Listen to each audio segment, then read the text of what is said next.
The topic that is before us is not something that we just coin out of the blues, but something that has been in view for some years now, at least from the research perspective. I remember during my master's, I was able to do something that revolves around stakeholders engagement, and then down to the PhD level where I settled down, properly to deal with the concept of resolving conflict among stakeholders, especially when it has to do with software development. Again, my name is Ishaya Gambo. Yeah, the big picture, and I want us to pay close attention to this. Like I was trying to say earlier, this is actually born out of research, some of the things that we have done over the years. And currently, I have about 4 PhD students that are working with me. I have 2 of them that are directly working or that are working closely in this direction on how to actually get stakeholders involved, especially when it comes to software development. And for some of us that are familiar with the concept of software development, there is this stuff that we used to say we have the systems development life cycle. In other cases, you will say software development life cycle, but whichever way, we have what we call SDLC. And then it's a structured phase that begins with requirement gathering. Under the requirement gathering or during the requirement gathering, some of the things that we have there include requirement analysis, requirement documentation, and during the requirement analysis, there are a number of issues to deal with, and these are some of the things that we are going to be talking about as we progress in this talk. On this page where we are having the big picture, what we are actually trying to depict, you will see in the diagram a connection between 3 stakeholders, and then some of the use cases attached to that, or some of the activities that can happen at that point, is we are having from stakeholder A to probably stakeholder B. Trust is needed. From stakeholder A to stakeholder C, communication is needed. Now, if you look at it very carefully, you will see that the concept of trust, the concept of empathy, the concept of communication and collaboration is very, very essential when it comes to software development. Very, very important. Now, we established there that every successful system runs on 2 APIs. We have what we call the machine API, that is on one side, and on the other side we have the human APIs. Now we are bringing in the engineers and developers here because they are major stakeholders, or they are key stakeholders, in addition to other stakeholders that we are having when it comes to engineering of software product. We have other stakeholders that are there, at least in some big software industry. We talk about the quality assurance analyst, we talk about the requirement analyst. In some spaces we have what they call requirement engineers, and then of course we have the software testers, and and on like that. We have all of these people. Now, when software development began, we saw that there was a very huge gap, especially because of the framework that was in use in those days. One of the framework which some of us may be familiar with is like the waterfall structure that is rigid.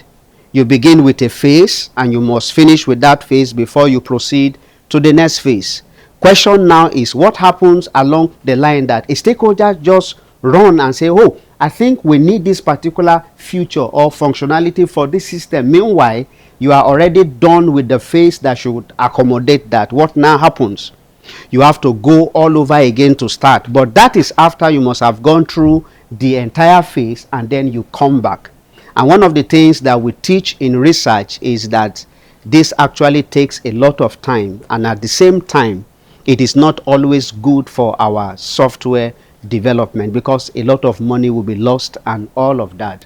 Now, for engineers and developers, technical APIs, they actually define how the system talks to each other. But when it comes to the human APIs, the interest there is actually on how people will understand each other. Even among the developers, there is always this rancor in some places. You will see where developer A is very used to a particular set of technology, and then developer B is very used and skillful in the use of another type of technology. The question now is, a project is before us as developers. How do we harmonize our thought and reasoning to arrive at a consensus where we can establish that, okay, let us run with this particular technology? There is this conflict that actually happens. I don't know whether you have experienced it among and yourself. Now, when the human API breaks, then project will actually fail, no matter how clean the code may be. So the interest actually here is not on the code, though you write the code to get the job done. But what if at the end of the day you now write a code that produces the wrong thing that your customers need, because they are also part of the stakeholders? But of course, when a very smooth relationship is established, when it flows, we said there that innovation and trust will definitely accelerate. All right, so let's move on and see what we have. Now, let's pick this particular scenario. A fintech company is launching a new payment feature. I believe that we are all familiar with this. Now, we are having a number of issues to deal with here, but these issues revolve around the different perspectives that are on the table.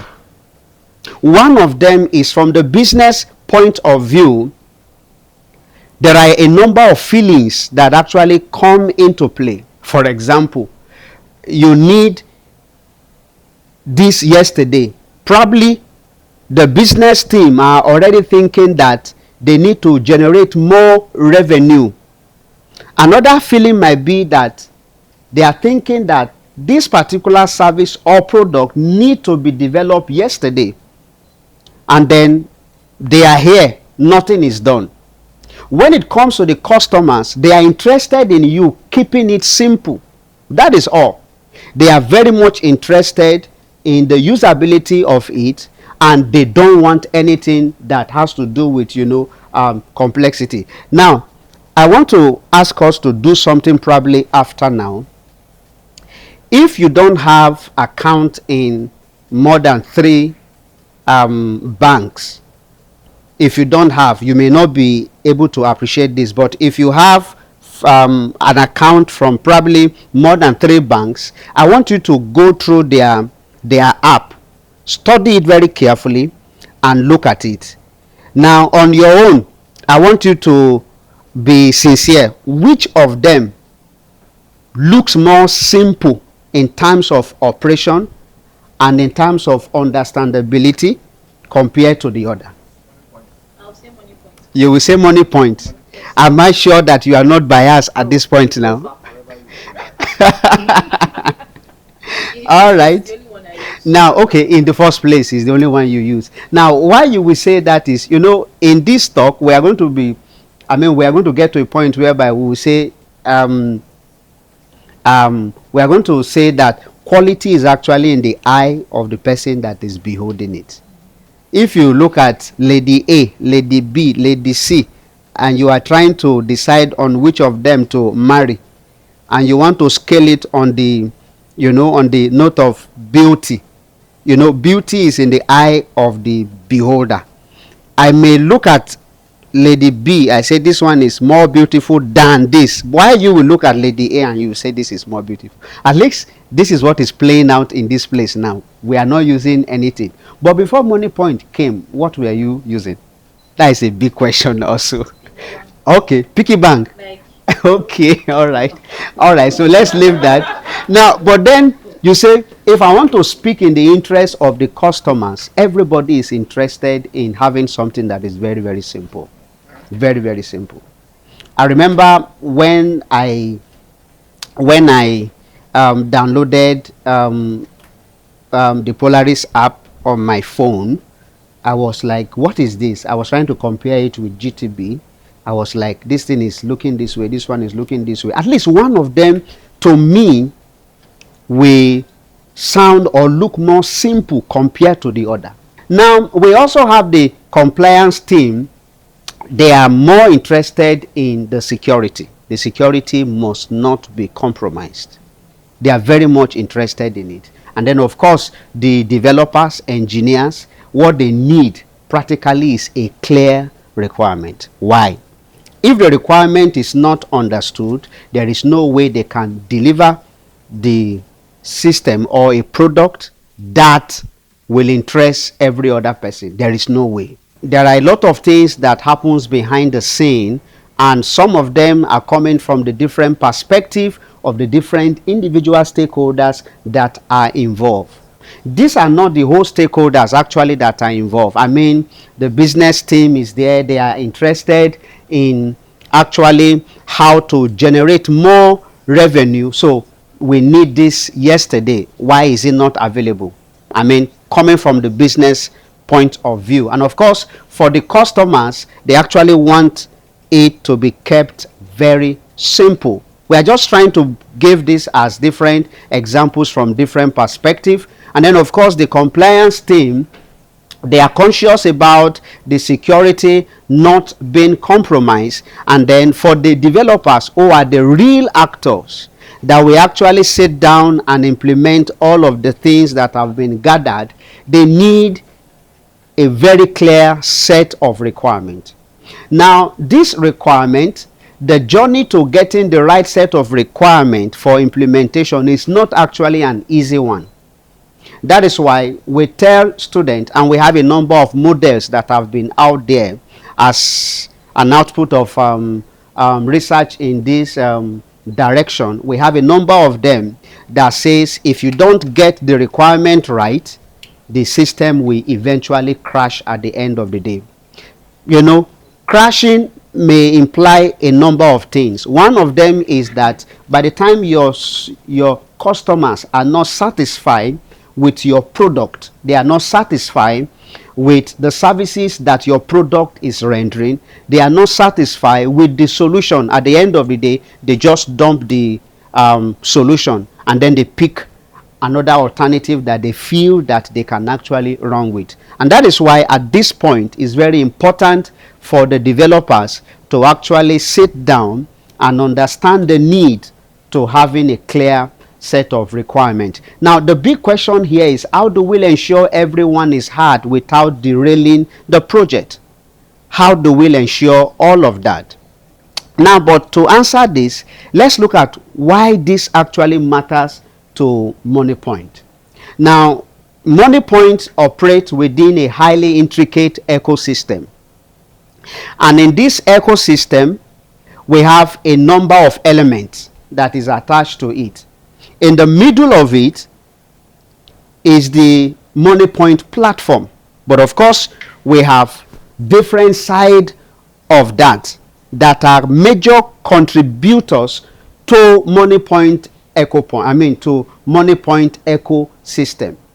Now, we can view these different elements or actors that works around the ecosystem as stakeholders, because whether we like it or yes or no, their input, their concern is very, very germane to the operation of Moniepoint. Now, we have the regulators, for example. One of them is the CBN that regulates everything.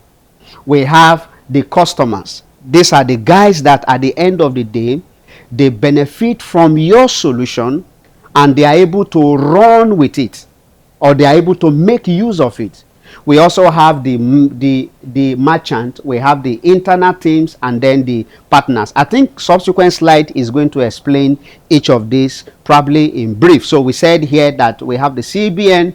These bodies, they daily use, they are more interested in setting mandatory rules for compliance, for security, which I know all fintech, system we actually follow. Next to them is we have the customers, their daily use of the services, we actually depend on a foundation of reliability, and they are much interested in the ease of use and then unwavering trust, which is very, very important for your customers. All right, and then next to that is we have the merchant and then the business partners. These are stakeholders, and their focus is actually on the practicalities of the business, and that include high transaction success rate, and of course prompt settlement time and simple integration processes. So this is what they actually focus on. Let's move to the next one, the internal teams. Each of them has its own set of priorities. They have what they expect as the operations, and then we have also what we call the operational constraint that must be balanced. If that is not taken care of, then there's going to be trouble along the line. And of course, now the next one is that in the competitive fintech landscape where trust is is the primary currency, we said here that stakeholders engagement directly leads to either the success of the project or the failure of it. When it has to do with project delay, it has to do with how much of stakeholders engagement, how much of a solid relationship has been established among the stakeholders. And then expensive rework is also going to be there if that is not being taken care of. And then of course there will be kind of a decline in what we call users satisfaction. All right, now, but what do we have that exists before the new approach that we are going to be talking about? We have the traditional approach, but of course with a lot of gaps, with a number of limitations. It's just like teaching systems analysis and design in the class, and then we are trying to talk about plan driven development approach. We are trying to talk about change driven development approach. But what plays out today in most of the software industry, what plays out today is the change driven development approach that is being practiced. A lot of places now make use of what we call the agile framework or the agile methodology. That is coming from the change driven. But before that, this is exactly what we have. So we established there that the conventional software development model followed this linear process. You gather your requirement and then you build. Now this requirement that you gather needs to go through some set of high level translation. That is now where our design comes in. Sometimes we represent it making use of some special tools. For example, there is what we call the unified modeling language, which some of us are familiar with. For example, you have to depict your use case diagram to actually establish who are the main actors of this system, and then you are also interested in the use case to establish the kind of right, the kind of access right that you want to give, or the functionalities that you want to establish for each of the actors that are involved in the scene. So you come up with all of that. I mean, that is on the side of the use case. From the use case, you can have your class diagram, which suits anyone that is going to implement it at the end of the day because of the definition of the classes and then the attribute, the operations that are there. All right, now that moves to building. At the level of building, implementation takes place, testing takes place, and then you need to change probably from the existing system to the new system. So it goes through this linear structure up to the point of deployment. But the question is, what exactly is missing? And the good answer there is continuous relationship building is what is missing. And that is the gospel that we have brought to us at Moniepoint from our own research perspective. Continuous relationship building is very, very essential.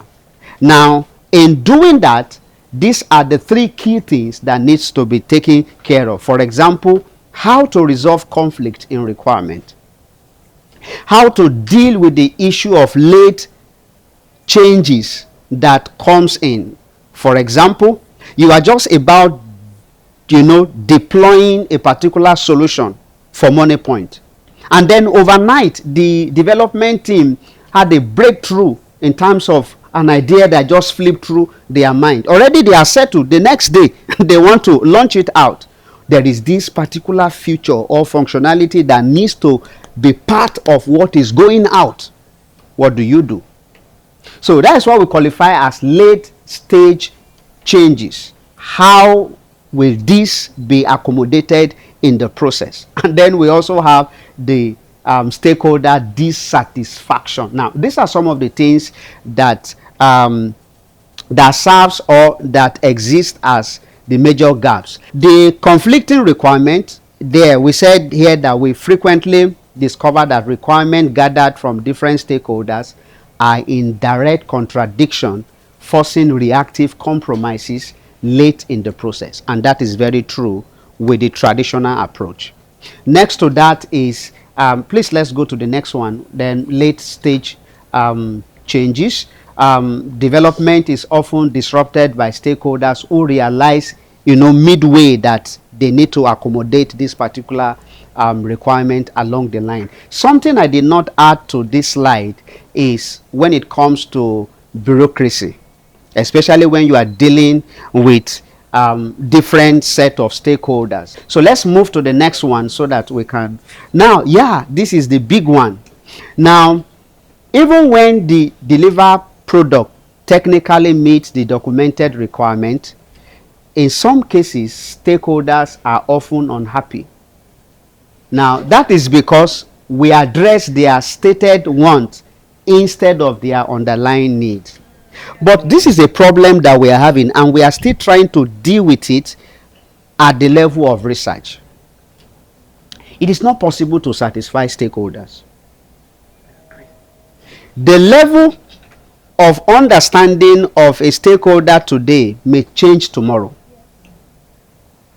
probably because of his or her exposure, what comes to him, what comes his way or her way. These are some of the issues. Somebody may just pick a book and read, and before you know, he reflects on it, and then something comes to his mind. I think I need this to be part of the solution, and all of that. This is very, very important. So we have a number of issues revolving around the traditional approach. We are just trying to bring out the gap. Probably you may appreciate it by the time we look at the new perspective, what we are trying to offer, or what we have actually offered in our existing research as solution. I think we should move to the next one now. Now, a new perspective, requirement as conversation. Now, this is where the engagement with the stakeholders is very, very critical. Now, there are 3 levels of that. We have the first one is from collecting to engaging. We have another one from, no, you can still stay there. I will just mention some of them. We have from static, we have from transaction to trust, like that. But coming to collecting to engaging. Now, from collecting to engaging, what we have been trying to, what we have postulated so far is that we must shift from passively collecting requirement as static artifact to actively engaging with stakeholders to discover needs, and we need to do that through what we call collaborative exploration. There are some there are some software companies that I saw out there. I remember when we were at South Korea, they took us to their robotic campus. They have a thinking room. Now, in that thinking room, those that are into control, because their major work is actually on robots. We have those that are on control. They are just on control. We have those that manages the IT. And then we have those that are strictly on the software development. Then we have the hardware. We have those that are responsible for the simulation, because they have to simulate the whole process and see how it works, and then before that is implemented in real life. So we have all of that. Now they have a thinking room. In the thinking room, they rotate it among the different sections. So the guys in control may book the thinking room for their deliberation. Now, the goal is actually to harmonize thoughts and to be able to come up with something that they can all run with without anybody feeling bad about anything. This is where collaborative exploration comes in. It's very, very important. It's not out of place for our engineers and developers, those that are on the technical level. It is not out of place for you to source out for some Moniepoint customers. It's not out of place. Just engage them in interaction. Just like among you, you do what we call a brainstorming, meetings. You do a brainstorming, you hold a brainstorming session, and the goal is actually to harmonize your point. Okay, this one says it from his own perspective, this other one is also saying it from his own perspective. This is actually a very good thing to consider in Moniepoint, especially for us to break into the market very well and then launch out effectively and to have everybody come to his knee to Moniepoint. I think it's very important. Please, let's move on. So we have from collecting to engagement, and then we have from static document to ongoing dialogue, meaning that there is what we call the requirement documentation. Now, in the requirement documentation, you specify the scope, objectives, and everything that are needed there. It's a robust document, very, very robust document. And it's very close to, once you have that, it will not be difficult for you to end up coming up with your user manual, your technical manual, and all of that is very, very important. Now, you can visit that. In research, we qualify that process as document inspection. And that is what we call that in research, where you pick the document and you reflect on it. If there are places that you need to ask questions, you ask. Whoever is responsible to answering that, you ask that person the question. So we need to treat requirement not as a document to be signed off or frozen, but as a living conversation that evolves as our collective understanding of the problems actually deepen, because a number of insights are coming, a number of ideas are coming, and then we need to harmonize all of these things in order to deliver a better solution. I think this is very important to think of. Okay, let's move to, I think, transaction to, okay, what to why now. All right, so from what to why, the focus of our inquiry must move beyond what the stakeholder wants, for example, faster payment and process, to why they want it, as the why reveals the true underlying business or user problem. I had a class sometimes. I went to Estonia for my postdoc, and then my supervisor had to invite me to speak on requirement management, because that is my own area when it comes to requirement. So, and the set of students are those guys that are doing industry masters. They call it industrial masters. They are working class people, but the school designed a curriculum for them that suit their workplace. Is not much of theory, but a lot of practicals. The only challenge I had with them was their inability to express themselves in English. But of course, at some point, we're trying to deal with this concept of what and why. What and why. Now, a lady there stood up and said, once you are able to define what you need as a requirement, that settles the whole thing.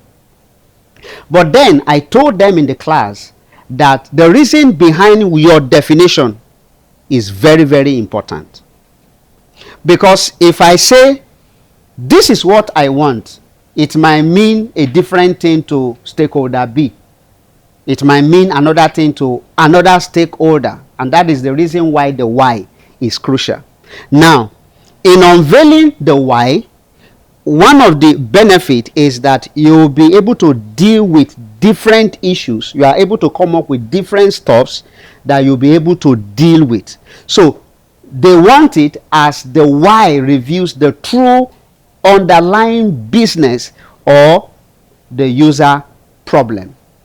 Okay, let's move on to transaction to trust. Now, in transaction to trust, the ultimate goal of stakeholders engagement should not be a simple transactional exchange of information, but the cultivation of trust.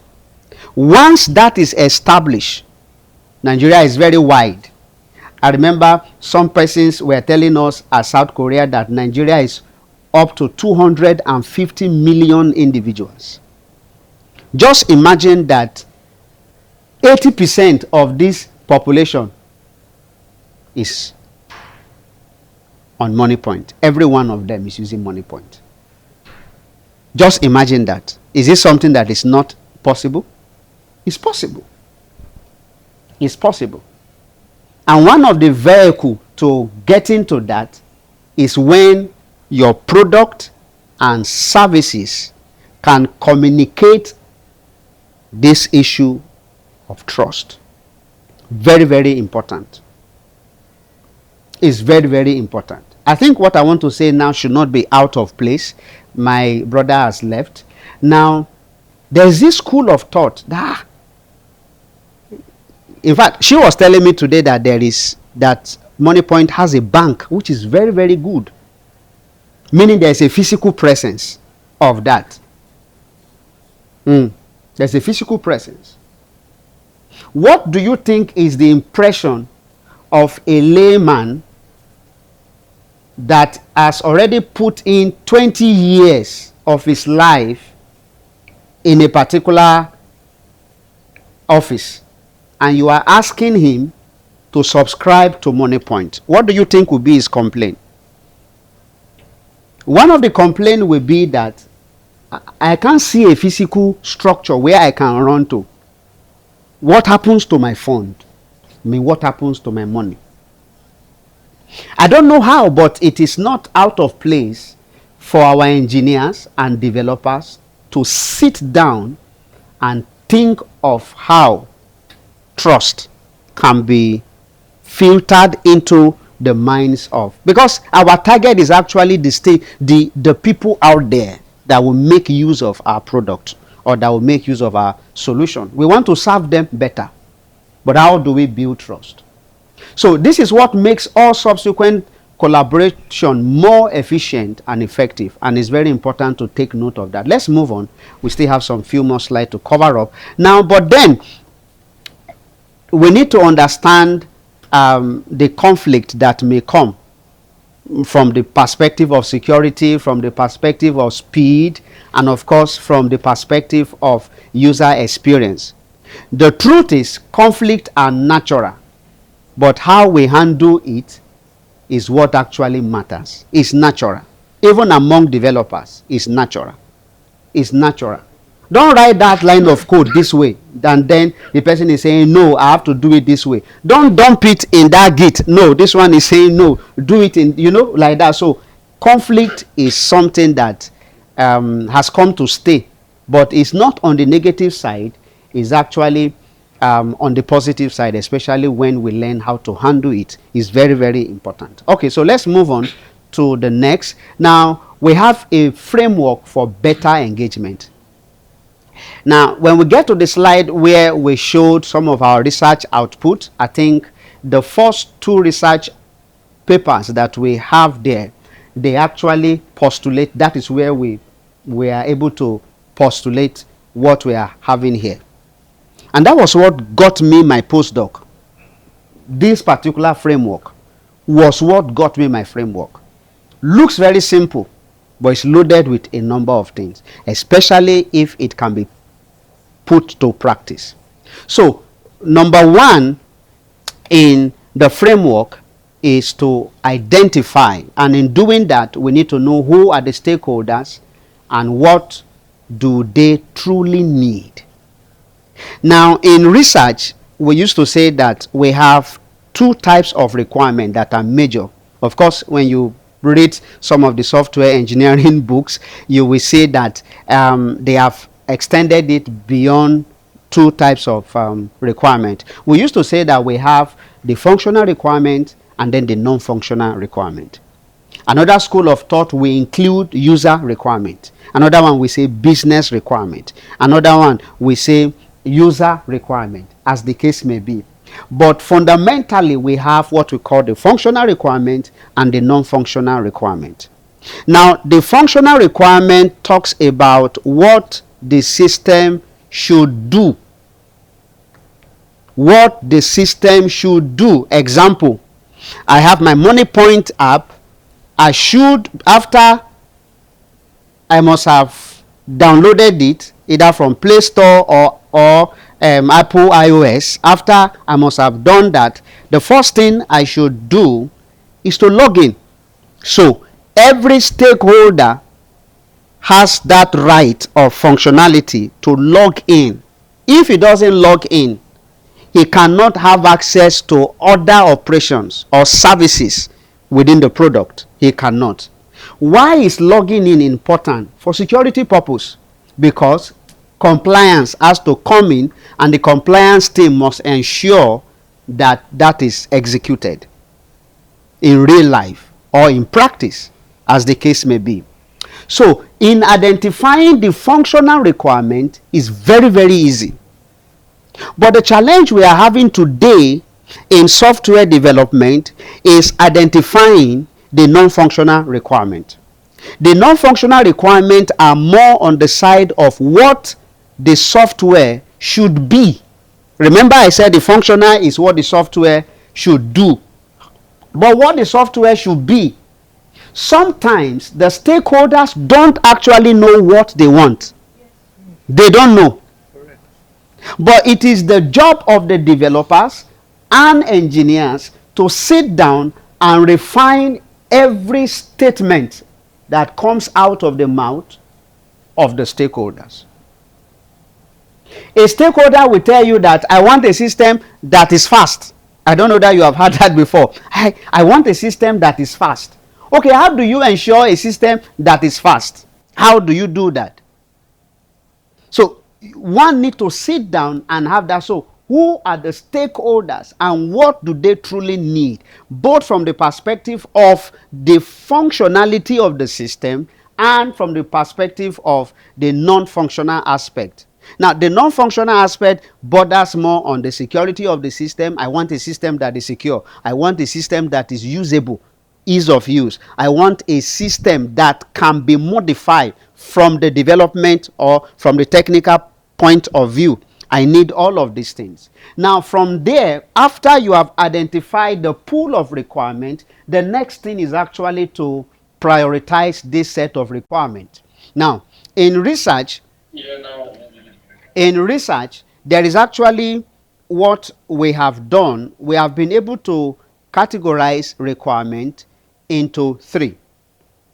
We have what we call the mandatory requirement. We also have what we call the essential requirement. And then we have what we call the optional requirement. You know this mathematical sign, mu, M-E-O, mu. So that is the acronym that defines that.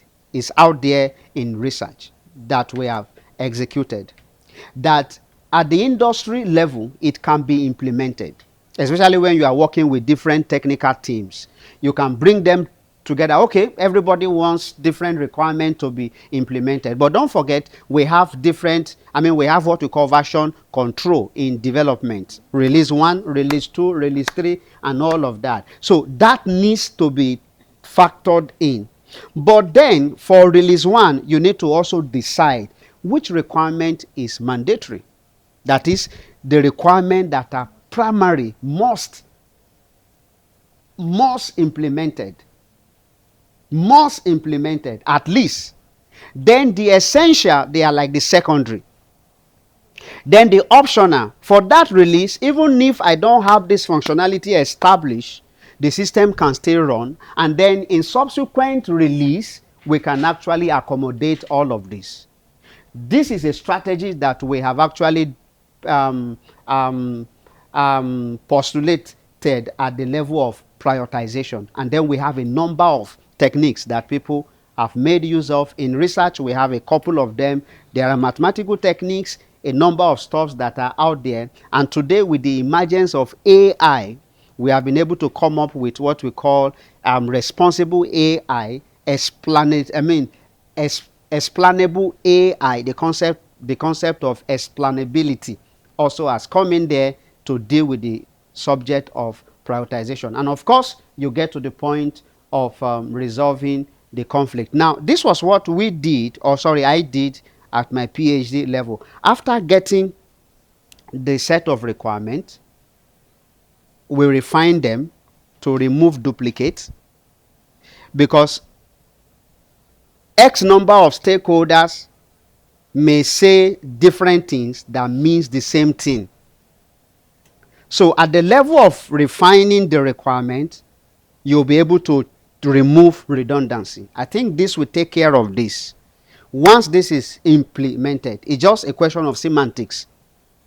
It's not compulsory we use the choice of word stakeholder A wants. Even if we are going to stick to what stakeholder C said, at the end of the day, we are not trying to say that stakeholder C has won. No, it's not a battle. But we are trying to harmonize. That is where conflict resolution comes in. Okay, we all agree at the end of the day. So this was what we did. We picked all of this requirement. After removing redundancy, we took it back to the pharmacist, the chief pharmacist, the head, and we asked them, please give this set of requirements to your pharmacist. Let them rank it. Let them establish rank from the scale of 0. So I mean from the scale of 1 to 5. 5 means highly important. You know, like that. So they scaled it. And after scaling it, we had to convert the scale to 0 and 1. Why? Again, we need our model, mathematical model, to be able to run it effectively for us to have a very good output. So at the end of the day, we're dealing with 0 and 1, but this 0 and 1, we knew their interpretation because we have coded it somehow, and then at the end of the day, we are able to get the final list. And getting the final list, communicated it back again to the same people because it is their requirement. Do you get the point? So how to bring this into Moniepoint? There is no user of Moniepoint that cannot be reached out to. All right, so let's move on, and then we see what is next. There is now for each of the stuffs that we have there, we try to qualify them as pillar 1, pillar 2, pillar 3 in that framework that is proposed. So for pillar 1, you go beyond job title to understand the roles and motivation. Now, this is how to go about that. Structured interview can be carried out. You do goal mapping. Let me not teach that one at this level. And then, of course, you can come up with what we call persona development. So an example of that is understanding that faster payment means different things to different users. And by the time you are able to carry out a proper interview, you'll be able to break it down to have the feelings and the perspective of different stakeholders that are involved. All right, now for pillar 2, we said there that not all requirements are equal. How do we choose?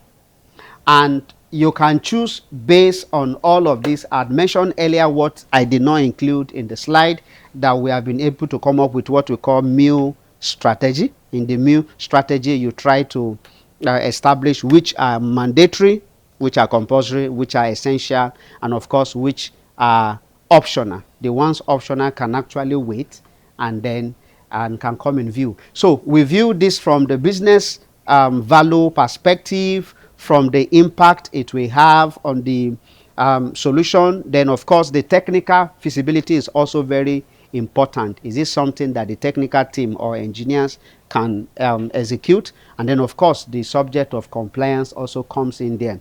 So some of the practical approaches that we have used, at least in research, we established what we call weighted scoring. You remember we define a scale from 1 to 5, and then we ask them to prioritize. Let them judge by themselves and tell us exactly how they want this thing implemented.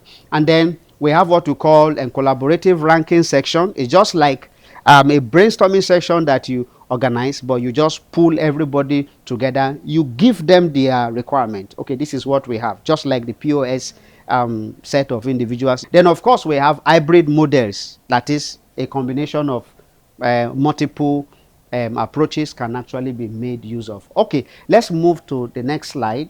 Yeah, so now practical prioritization method are the ones that we just mentioned there. A quantitative method where strategic factors are assigned weight, of course, within the scale of either 1 to 5. It depends. You can define your scale, but the most important thing is you know what you are doing. Then for the collaborative ranking, facilitated sections where stakeholder must explicitly discuss and make trade-off, which builds share understanding and buy-in, because there you are seeing everybody is communicating what he or she wants. But there is another aspect that comes out of this guy. We didn't deal much about it in this talk because it's another level. That is the psychological aspect of it. We call that emotions. Because sometimes a stakeholder may not express himself verbally, but his emotions are speaking a lot of things. How do you deal with that? The emotions are speaking a lot of things. And don't be surprised that there are a number of factors that can actually influence a stakeholder's emotion. So in trying to elicit, emotional requirement for the purpose of improving your solution, there are also a number of things to deal with.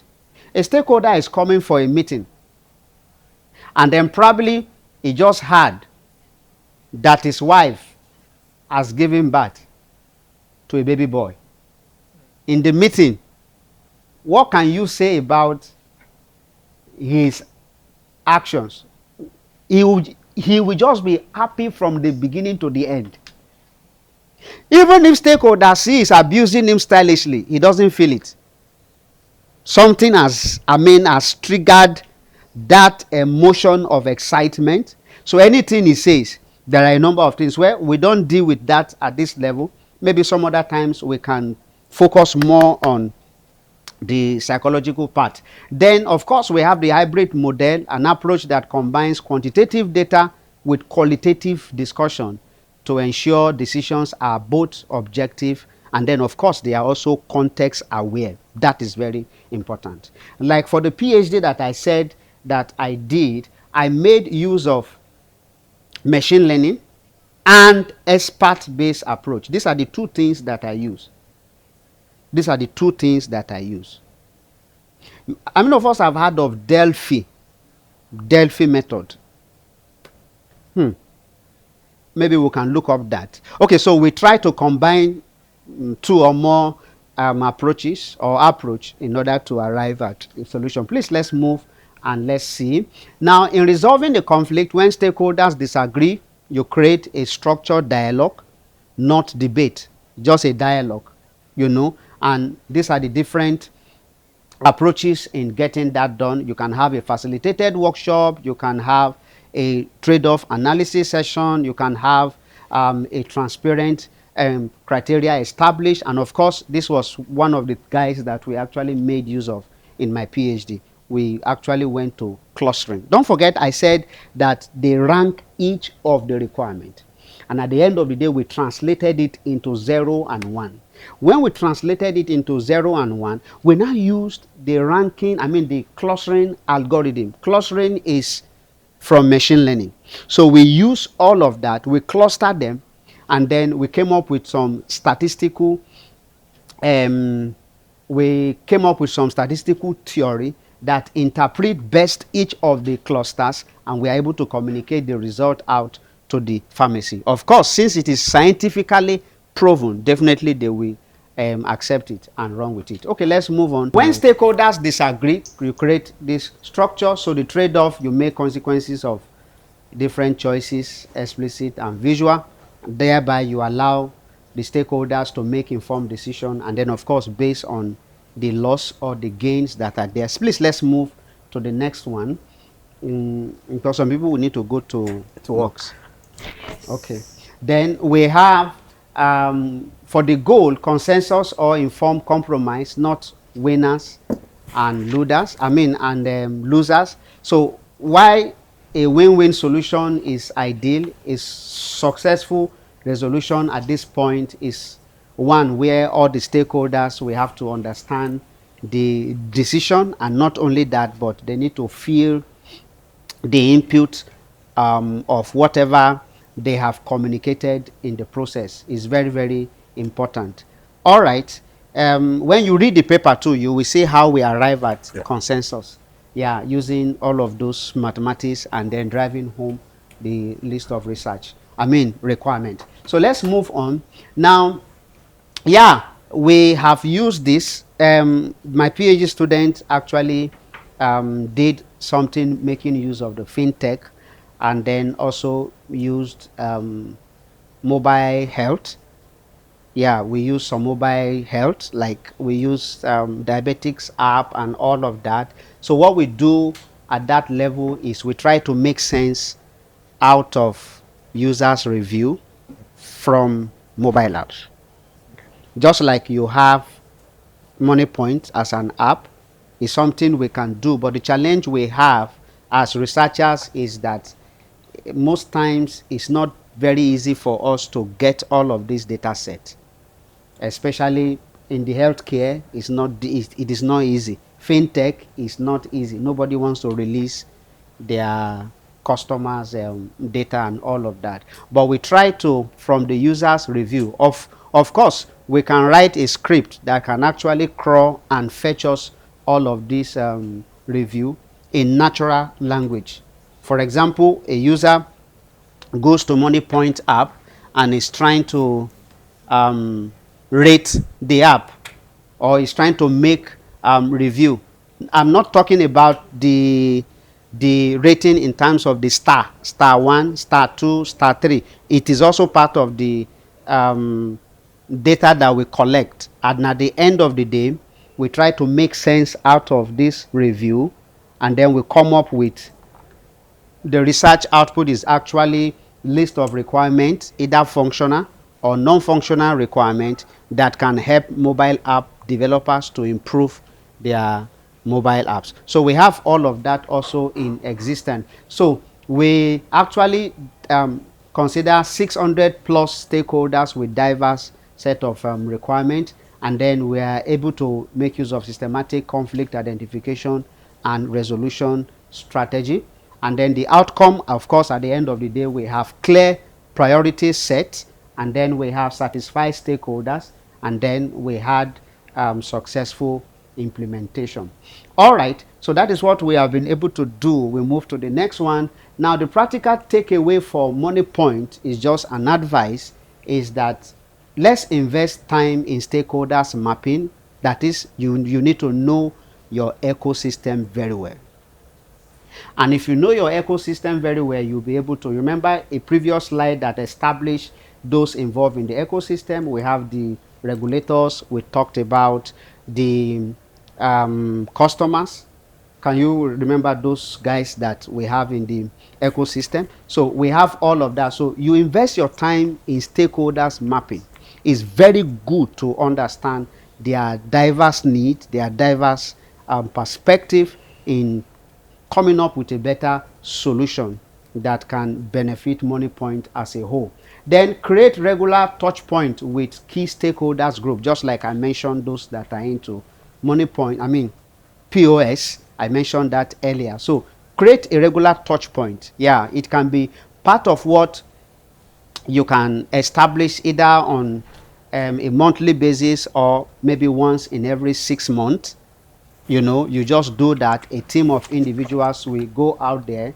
They are just there for field work. All they are doing is, or you can invite them, and then if they come and sit under your AC, their head is cool. They will be able to vomit as many things as you want them to say. All you are just interested in is you want to get good information, or a different perspective of what you know that you have not thought of, but they are saying it, and then you are able to see how you can run with it. Remember, if we have 250 million individuals in Nigeria, Moniepoint should be thinking of at least catching 80% of this population, if not 100% of the population. It's very, very important, and it's something that is doable. And one way of getting that done is when we learn how to manage requirement and relationship. All right, then you can use structured method for prioritization. Don't just use your intuition. Sometimes intuition can even cause a number of crises. You're just using from your head. You never consulted with anyone. It has not passed through anything, and then you just, I think this one is no. That is the reason why it is more on redefining stakeholders engagement. You need to get people engaged. It will not take too much of time to get that done. Then, of course, address conflict early through facilitated conversation, which is very, very important. And then your decisions are documented, and then whatever justification you are able to bring up, you are going to make it transparent. I think this is very key as a practical takeaway for Moniepoint. So let's move on and see what we have next. Now, again, you need to build a culture of engagement, and in doing that, we said here that it is not just about the processes. Yeah. Yes, the processes, they are what inform the product. Yeah, at the end of the day, we teach our student in software engineering class that we have 3 P's in the software engineering world or environment. In every software development firm, we have 3 P's. We have the people, we have the product, and then we have the process. Very, very important. And technically, there are a number of processes. That is why we have what we call process models in software development that developers in a team can actually follow. You don't just sit as a developer. At this level, Moniepoint is very large. At this level, your team of developers are not following a framework. I'm not sure that is a good practice when it comes to product development. It is not. So there must be a framework that is followed. That is where the process comes in, and at the end of the day, the end goal is actually to have the product. But another side of what we are saying also here is how to manage the people. This is where stakeholders engagement actually counts. Is very, very important. So you encourage cross-functional collaboration, which is very germane. You create safe space for voicing concern. You don't shut down anybody. Everybody's point is making sense, so you make sense out of the point of what anyone is making. Then, of course, you celebrate what we call stakeholders partnership, and then you learn from each project. So try to build a culture of engagement in your development team. Is very important. Thank you so